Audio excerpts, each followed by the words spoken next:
Hey everybody, it's John, and in this video series I'm going to build a Superbike or a Super Sport, probably a Superbike R1. I'm going to show you the whole process from frame all the way up to getting on the dyno and racing on the track.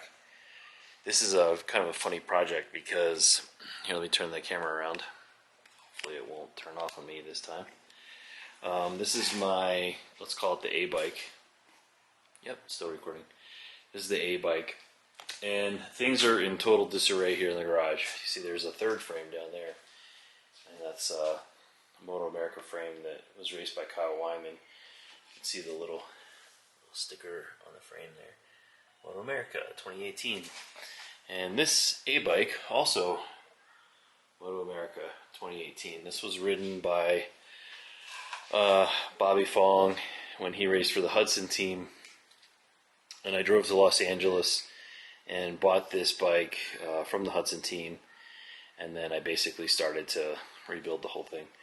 My plan was to race that and come out, in the premier class here in Colorado. So they call it Race of the Rockies. It's kind of the local pro class, if you will. Anyways, in morning practice, I was one of the fastest riders out there, and I fell down, got hurt, and that was the first round of 2019. So the whole year 2019, I did not get to ride this bike. It was ready to go, and when I fell down, it didn't really hurt it too bad. And then 2020 was the pandemic, right? So this year was supposed to be my year coming back to racing, but I have been working on my fitness and my company, and not really doing too much bike stuff, and now it's time to get ready. So the plan is to go racing this winter in California on the A-bike here and get my seat time, and then come back locally next year and race the premier class again. So anyways, so let's talk about this bike. A few weeks ago I got an email from somebody that was on the board of one of the local racing organizations, and he said to me, hey, I got this Superbike, and it's from the Ridiculous Race team, and it's a full-on Superbike, and I'm going to part it out. So he asked me, would I want any parts, and I said, yeah, I'll build a B-bike. I've got enough parts around the garage here. I got another set of wheels, right? Another carbon subframe, another front end, another set of forks and everything. I said, yeah, so I'd like the engine, the frame, right, swing arm. And we negotiated a price, and then a couple days later he said to me, I rode the bike around the neighborhood and it's so amazing I can't sell it to you. And what's weird about this was I wasn't really planning to start another B-bike. I did have a B-bike in the works that I sold. When I got hurt, I sold, and then I just paid off my Jeep, and it took some time off.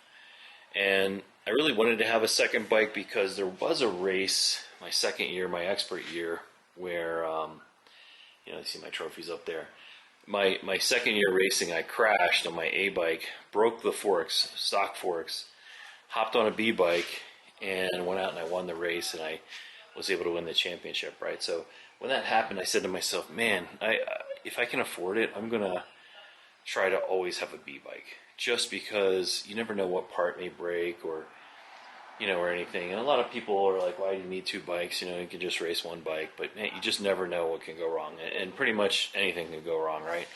So just having a spare of everything, the entire bike, just for me, made sense, right?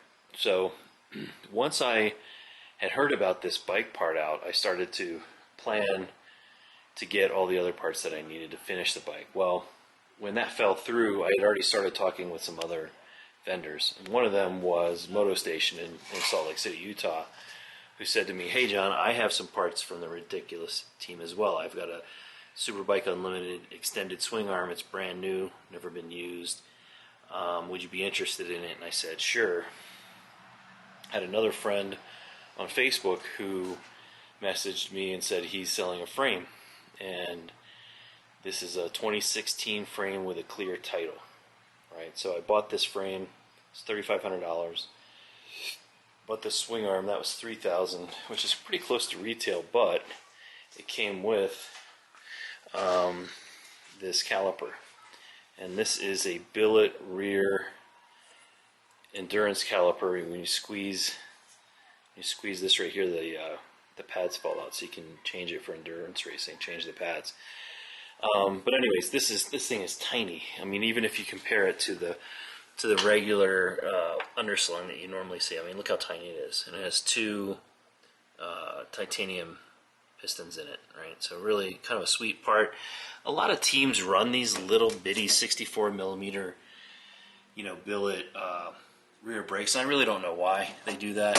I mean, it is super, super tiny for sure, but the retail on that caliper, I looked it up, is $960. So that was included, and an underslung bracket from Superbike Unlimited was also included. So anyways, a couple of riders going up the street. So it was a good deal, and I had the carbon fiber subframe as a spare, and up there on the shelf, I don't think you can see it, but I've got a spare tail for it too, right there. So if you fall down and break these things, that's the part that's gonna break off. Let's take a look at it. You can see it, and it's only got 3 bolts holding it on. That one, the center one, and there's another one here on the side. These 3 little bolts are all that holds this whole tail on. So certainly you would never have a passenger or anything heavy. The front part here is the sturdy part that holds the rider, and then it's really kind of crazy, but these little 4 bolts screw right into the carbon, and that holds the inertia measurement unit, right, the IMU. You can actually see it down inside here on the A-bike. It's that white thing down in there. If it'll let me focus on it. There it is. So, so I got this swing arm just because, I mean, it was a great deal. It was brand new, and it matches the extended swing arm that I've got here on the A-bike. And I just thought, man, I'd have 2 bikes set up the exact same way. Would be great. Another option would be to put a stock swing arm on it, and I've got 2 of them sitting here. I mean, there's one that I rode. This is one that came on the Bobby Fong bike. It was just the stock swing arm. I don't know if they acid dipped it or what, but it has no coating on it whatsoever. And then I could make this a super stock bike, super sport. I've never raced super sport, honestly. I never have. And once I got the swing arm, I was like, well, I guess I'm building a super bike. The A bike here has gone through a lot of changes in the last couple of weeks, and these affect both bikes. And so it's also why this is taking me so long to get these videos going, because I had a conversation with K-Tech, and I run, a K-Tech DDS Pro Shock on the back here, and I was running the KTR Superbike forks.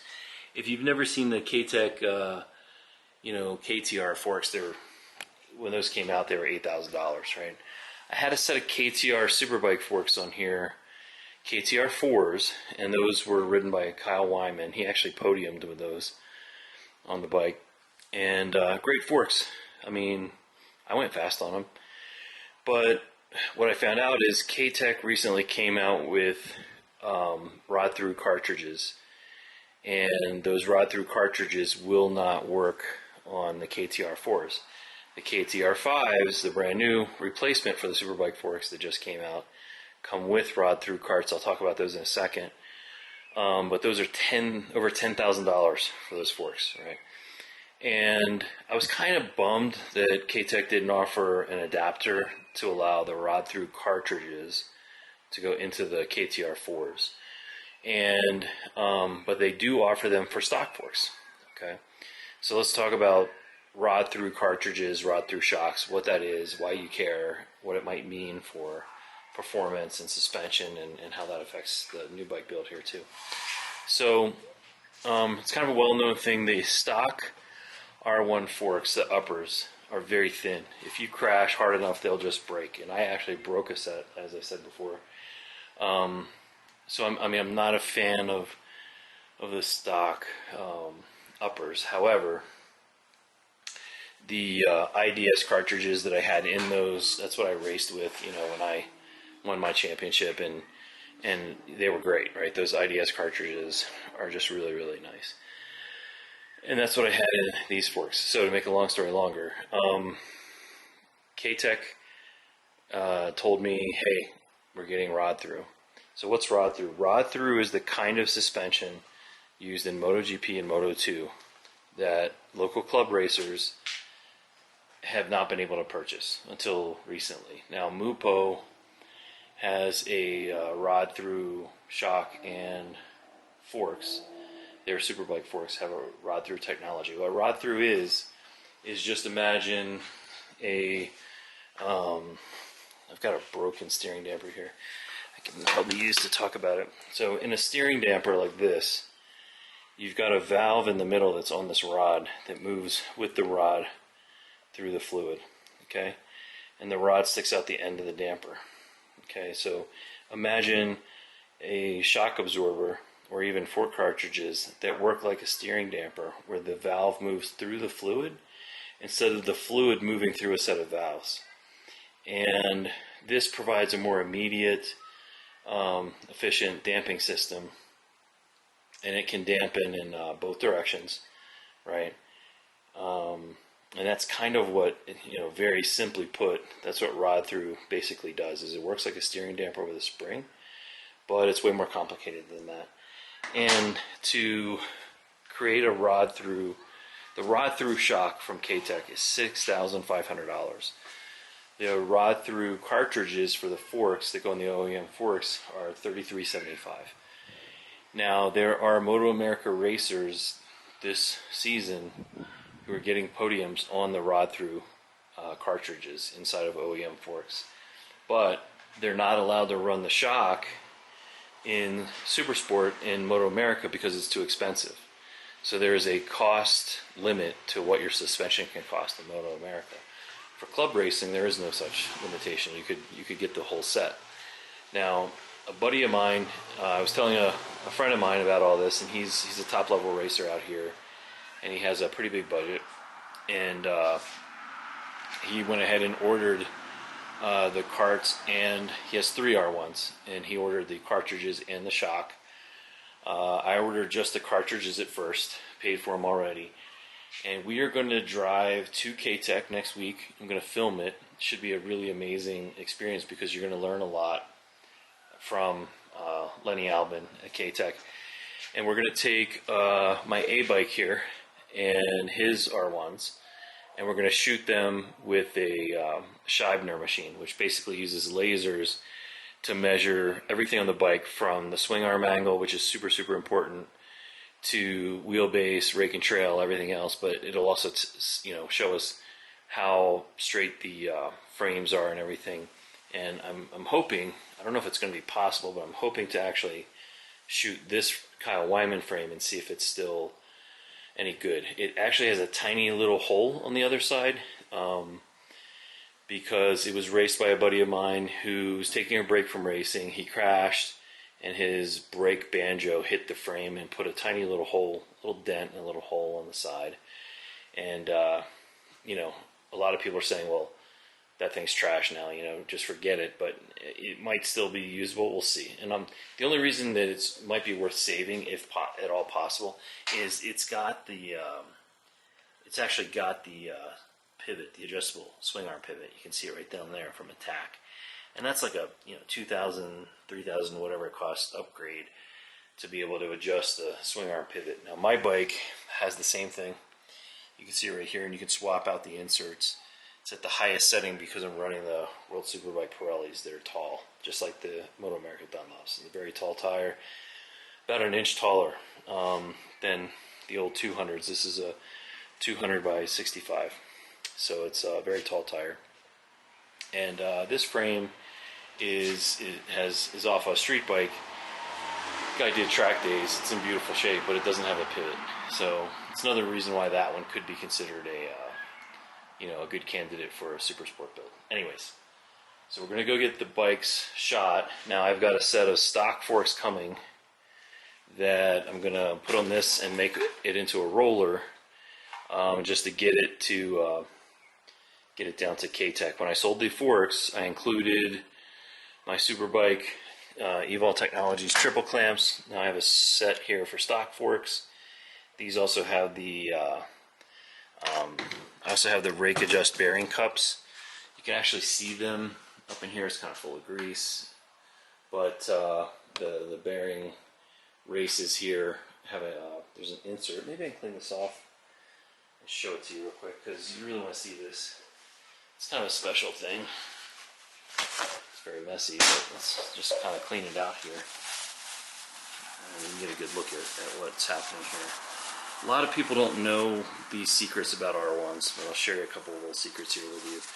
This is not super sport legal, but, and most of the time when you buy triples, you don't get this unless you ask for it and you have a conversation with the vendor. But I'm not even sure. I know Attack has done this, but I don't think they make them readily available again unless you ask. But you'll see there's an aluminum insert where it's thicker in the front and it's narrower in the back, and it's actually the hole for the bearing race, the chamfer for the bearing race is tilted as well. So what this does is it gives you a one extra degree of rake in the front, and then for that to work you need a narrower stem for the triples for it to clear the races. Okay, so what a lot of the teams have figured out over the years is that 2 to 3 millimeters of offset to the front plus 1 degree of rake gives you the optimal dimensions for even back to the swing arm. It's indirectly another way to play with your swing arm angle and your anti-squat angles.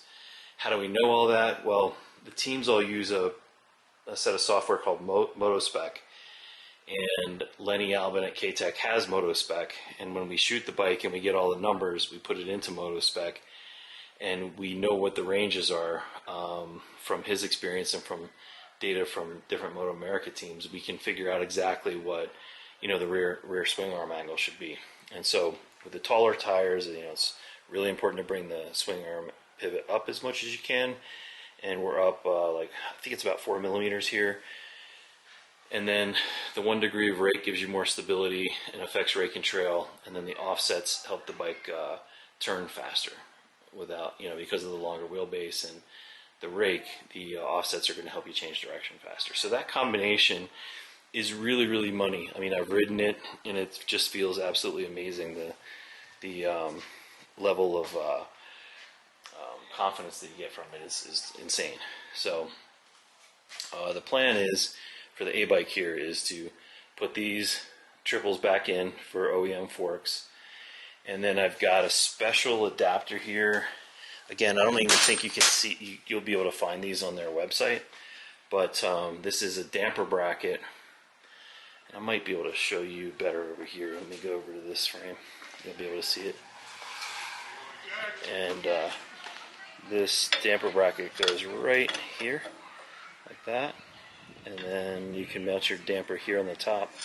And what's cool about that is with it being over the triples, you can you can reach down even while you're riding and adjust your damper, which is totally sweet because your damper knob is going to be up here.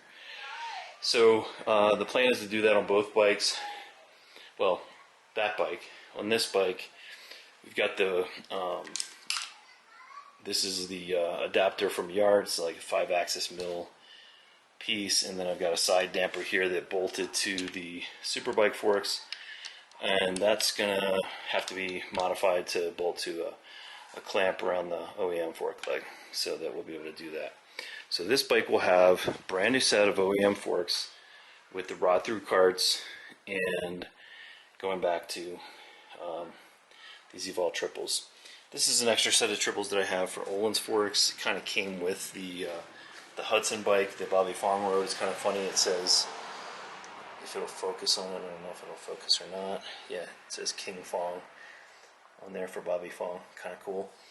But kind of a different look too, because they left all of this part solid to make them more stiff. So kind of a crazy unicorn set of triple clamps there. All right. So the next thing is, like, what engine is going in this thing? And I did have a Superbike engine that I had built by Gary Dean at Speed Demon. He's now in Los Angeles, has a new shop. I'm excited to be able to work with him again. I mean, that's going to be the plan, is whatever engine goes in it, we're going to have Gary do some work for us. But I've done a lot of research, and there's a couple of bombshell things I found out that you might already know, but they were new to me. And one of them is that the 2020 R1, the 2020 and the 2021, the newer ones, the YEC software and the YEC ECU that you can get for the newer engines has so much more fidelity than the old YEC software, what I'm running in here, that it's not as good as, say, Motec, but it's just about as good. I mean, it's approaching it, and yet you don't need an engineer to set it up. It's actually attainable. So the traction control, the power, even the IMU software is much better in the 2020 and 2021 setup. So now I'm leaning towards, when I get a new engine, getting a 2020 or a 2021. Now the engines, to just buy an engine alone, just the engine, a crate motor, would be like $6,500. And I think I'm starting to think the best way to go is going to be to get a salvage bike, one that's been wrecked, and who cares if the forks are bent or whatever, and just get the engine, because you can't just put that ECU in the older bike, because it's got a fly-by-wire throttle, and the cylinder heads or the throttle bodies are completely different. Got a kid yelling in my neighborhood. But anyways, so I'm pretty set on that. This bike's going to get a 2020, 2021 R1 engine, and then the first thing we'll do is take it apart, and if this is going to end up being a Superbike, it will get headwork. Can I kill this kid? No, I'll probably go to jail if I kill him. It's going to get headwork, it's going to get a thin head gasket, manual cam chain tensioner, Teflon bearings in the transmission, a lot of little trickery, and there's a couple new tricks I just learned that are available from a World Superbike team, and I have somebody that can source a couple parts for me for the transmission, which unless it's in my hand, I don't want to talk about it too much, but it sounds amazing. It sounds amazing. So that might be something really, really special we can go over for this. So yeah, a lot of stuff going on. So K-Tech also told me that they have a light shock that they can sell me. Now, this is the DDS Pro, and it has the bypass valve and the hydraulic adjuster. The light shock doesn't have those things, but they are taking the light shock and upgrading it for me to put both of those components in, plus a Moto America spring stack, refresh the whole shock, and I'll end up with a DDS Pro shock for much less money than what one would cost brand new. So both of these bikes will have a DDS Pro shock with the same valving, same setup and everything. And initially, this one will have just stock forks on it until we can get another set of cards, because they're so expensive. This will have the rod through. And then before, after practicing this winter, my hope is to be able to spring for the rod through shock as well and have the full setup. Now, when I go down and meet with K-Tech, my buddy who's getting that full setup, it's going to be really, really neat, because when we arrive down there, we're going to be able to hold the new, no one's really taken photos of it, up close, and I'm going to actually hold the new rod through shock, this thing that's been rumored about for the last 3 years, in my hand. And what we were told is that if you put the fork cartridges on a bike, the rod through, you can run a DDS Pro or a stock, any sort of aftermarket shock. So you can mix and match. If you put the rod through carts in, you could run, sort of a standardish shock, but you can't do it the other way. You can't put the $6,500 rod through shock in and then use non-rod through forks, because according to what they're saying, and we're going to verify this at the track in 2 weeks, or actually in a week, is that the rear gets so much grip from the rod through that you have to learn how to ride the bike again. And if you don't have a rod through front to match it, you can literally, the bike will have head shake and you can ride right off the track. Now, is it an exaggeration? Probably. Is some of it true? Probably. So, you know, my gut's telling me that it is really going to be all that. And I have a buddy that's ridden the Mupo ride through from a team, and he said it was absolutely amazing. So, and this is supposed to be a step up from the Mupo. No offense to Mupo. So, you know, it's all promises and vapor, but once it's bolted on the bike and my buddy goes out and we see how he performs and we fine tune it with Lenny from K-Tech, you know, if it's really a game changer, you know, I want to see his feedback. I mean, he's a faster rider than me, so getting his feedback is going to be amazing. Then that may be what I end up doing for one or both bikes, is just getting that full setup. What else can I tell you? Oh yeah, so I had a funny Facebook marketplace experience. This tank was listed for $400, and if you know anything about R1 tanks, you know they're aluminum, they're kind of expensive, and they're like $900 new. This has a vortex cap, it has the fuel pump, and you know, it's been used. They put in nut wells where those little welded-on nuts popped off, and I want to take these out and just put new nut wells in. That's an easy fix for me. But it's got foam in it as well. This was ridden by a super stock Moto America bike, and has a couple dings on it and kind of a shitty paint job. But who cares, right? Because it's going to have a carbon cover over it. You're never going to even see the tank. So this has foam in it as well. It's got the let's see if I can get this off. By the way, I don't use these caps. I'm not a fan of these caps. Let's just take this off real quick. I want to show you. Do not like these. I don't run anything Vortex personally. Inside there, we may or may not be able to see it. There is foam in there. So this whole tank's full of gas foam to prevent sloshing, anti-slosh foam. And what I'm going to do is I'm going to take this fuel pump apart and clean it and just make sure it's good. And then I'll take all the foam out, and I've actually got brand new anti-slosh foam. This is what it looks like. And you cut this into squares and drop it in the tank, and that just when you have fast transitions, you have less fuel sloshing around, right? So it makes the bike a little bit more stable when you're changing direction. So that was a find. $400, can't beat it. And we've got tons of body work. Like, this is some wrecked body work of mine. I got to get repainted. We got the body work from that we got from the Westby team. It's like real Westby body work. I'm going to put that on the bike when we're all done. Right now, everything is very, very, very, very precarious. You'll notice, like, there's no, you know, the only thing holding up this bike are these jack stands. And look, it's like barely, I mean, this is really spooky, right? It's like barely on the table.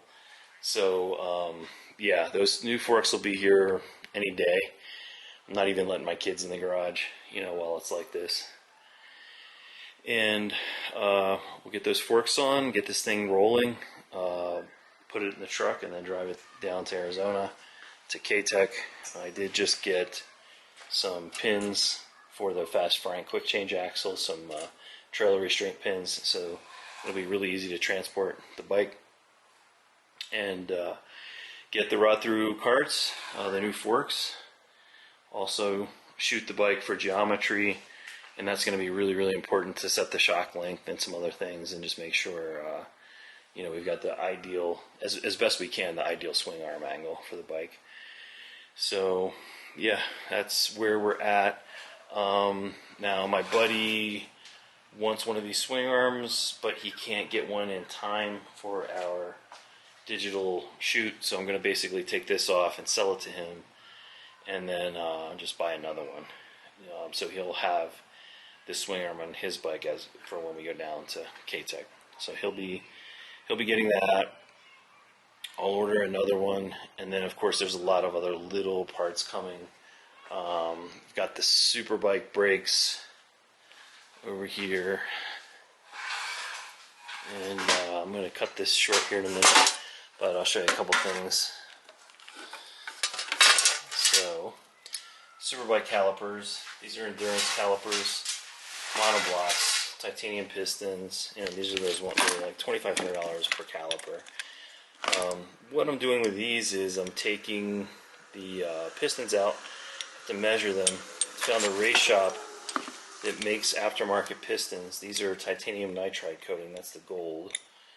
And there's a better coating that's harder, and a company that makes pistons that have different shape to cool faster. They're not that expensive actually. They come from Europe. And I'm going to change out these pistons for those, and also get some new narrowband brake discs, which is a brand new brand to me, but a World Superbike product that I think you're going to love seeing. I've got T-drives right now. These new rotors are supposedly lighter than the T-drives and superior. They're thicker. They can go up to 7 millimeters in rotor thickness. And you can see that I'm not using, well, if you look at the rotor, I'm not using all of the rotor. That's because these are narrowband calipers. So we're going to get narrowband World Superbike rotors to put on the big bike here. That'll be another cool thing to look at. And what I'll do is pull the T-drives off and weigh those up against the other Superbike rotors, and we'll be able to see what the weight difference is, if any, because we're going with a thicker rotor, so they may be very close in weight. We'll see. So that is where we're at with the build so far. Just kind of really basic stuff here. I did start to put the you can't really see it underneath there, but I've got a couple of these Evol pivots. Whoops. This is a Dunlop pivot that came off of Matthew Skoltz's Westby bike. Nothing super crazy special about this. You can buy these from Evol, but I have one for Dunlop, this one, and then I have one on the A bike for Pirelli, and then I have one on the B bike for Pirelli. So this helps with exit grip, and that's already on there. You just can't see it really. So lots going on, and yeah, so thanks for watching the video, and if you have any questions about anything I've shown you or talked about in this video, leave me a comment and I'll answer them. And if you want to see this whole series of the entire bike build, then definitely you want to subscribe, like the video, and get notifications, because there's going to be a lot going on. I don't want too much time to go between videos. I think next week that whole trip to K-Tech is going to be a really amazing learning experience to learn about rod through.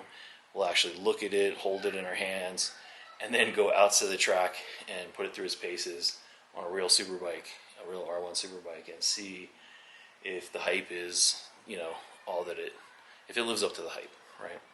So anyways, thanks a lot, and see you guys soon.